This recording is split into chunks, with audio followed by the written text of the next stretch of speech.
Please introduce yourself to the jury. I'm Ron Schnell. And what is your current job title, Mr. Schnell? I'm a director at Berkeley Research Group. And could you briefly describe your educational background since high school?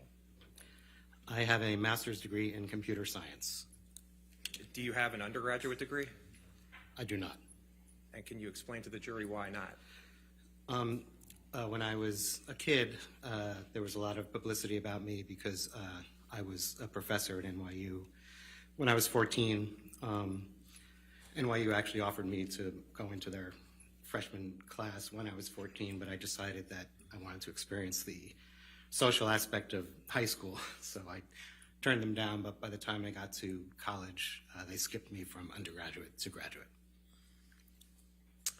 So when did you receive your master's degree from Syracuse University? It wasn't until 2008, actually. And why wasn't it until 2008?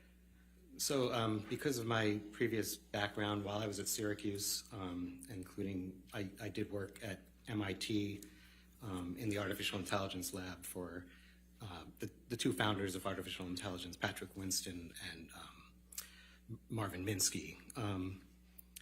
I was immediately lured to industry even while I was in graduate school, and eventually they offer you enough money where you have to take them up on it.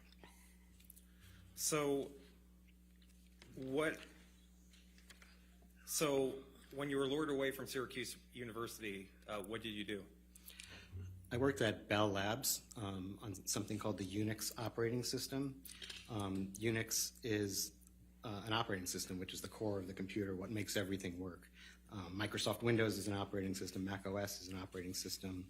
You may have heard of Linux, which is, Unix was the predecessor to Linux. So I worked on the kernel of the Unix operating system at Bell Labs. And when was that approximately? What year? 1986. Okay. And how long did you work at Bell Labs? A couple of years. And what did you do after Bell Labs? After that, I was lured away to IBM. So I worked at IBM on their version of the Unix operating system, which was called AIX, also working on the kernel and managing other programmers working on the kernel. And can you just briefly explain what the kernel is?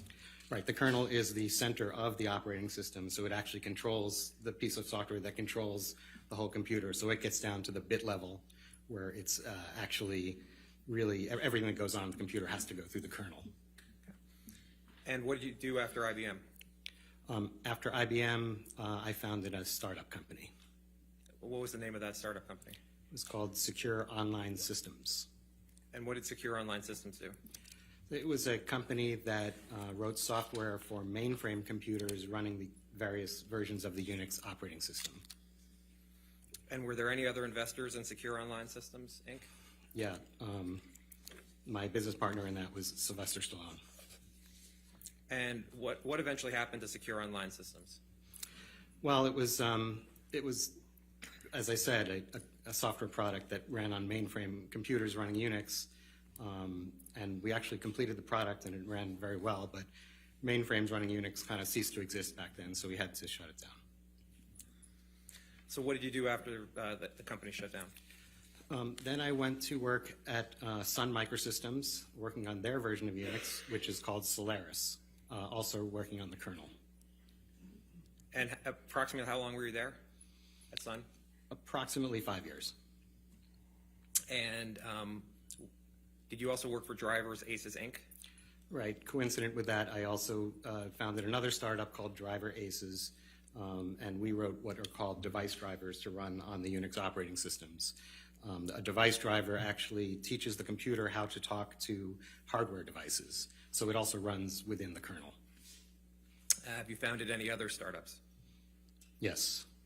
And what was the other startup? What was at least one of the other startups? So the last startup I founded was called mailcall.com, M-A-I-L, and that was a startup that allowed you to read and manage your email on your cellular phone before there were smartphones. So a computerized voice would read you your email and you could speak a reply into the phone or send it to a fax machine, basically let you manage your email on the road. And what happened to mailcall.com? I sold that to a public company in 2000. And what did you do after that? After that, I ended up working at Equifax, one of the 3 credit bureaus in the United States, running software development for their internet marketing division.